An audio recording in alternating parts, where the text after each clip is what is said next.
So HSR's 3.2 beta version 3 just came out, and we've got some small buffs, some nerfs, and other tweaks that have been implemented.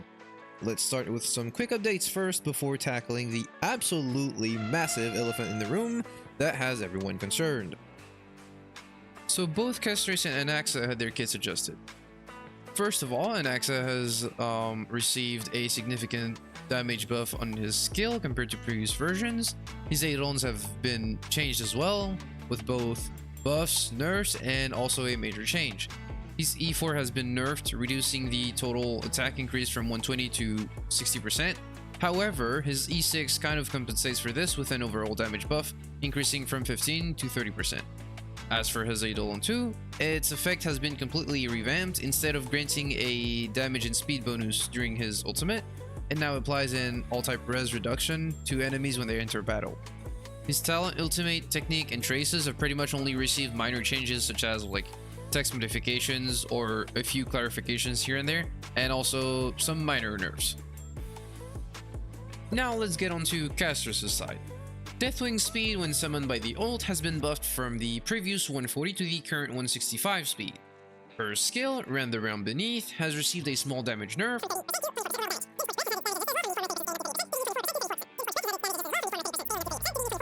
1 hour later. And finally, Deathwing somehow apparently got renamed to Netherwing, then to Dead Dragon, and then back to Deathwing, I guess.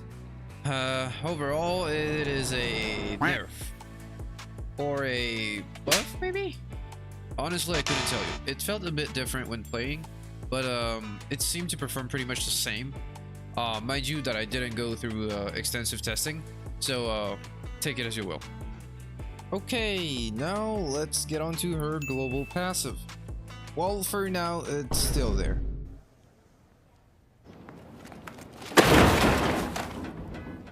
But there's still quite some time before the patch actually hits the live servers, and with the amount of negative feedback from the player base both in the West and in China, there might be a pretty big chance that Hoyo could remove this global passive, maybe?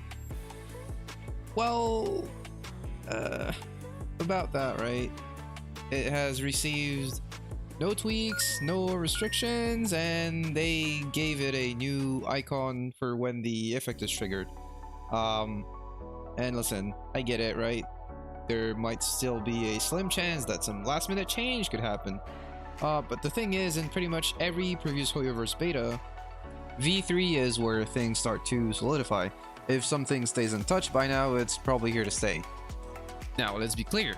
On its own, Castorice's passive isn't broken in the way that, like, an infinite crit damage buff would be. But that's not the problem. The issue is what this passive represents. This is the first time Hoyo has ever, I think, in all of their games, introduced an account-wide or account-owned buff that applies even when the character isn't on your team. And let's be real, you know where this is going. First, it's going to be a revive, no big deal. Then it's going to be a permanent speed boost, maybe. And then a small crit buff. And then before you know it, you're pulling for characters just to have their passive effect running in the background, whether you even want to use them or not. Now, could they still remove this passive before release? Maybe. Could they change it into something maybe less impactful? Possibly. But if I had to bet money on it, then I would most likely say that this is staying. And that means we're looking at a future where off-field account-wide buffs become a thing, and that's a pretty massive shift in how this game works.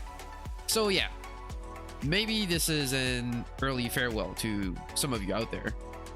Because if this is really where we're headed, I feel like a lot of players, especially free-to-play ones, won't be sticking around much longer. As for me, I don't plan on quitting, and if I'm being honest, I don't really care even if some characters end up with insane global passive, but hey, that's just me, right?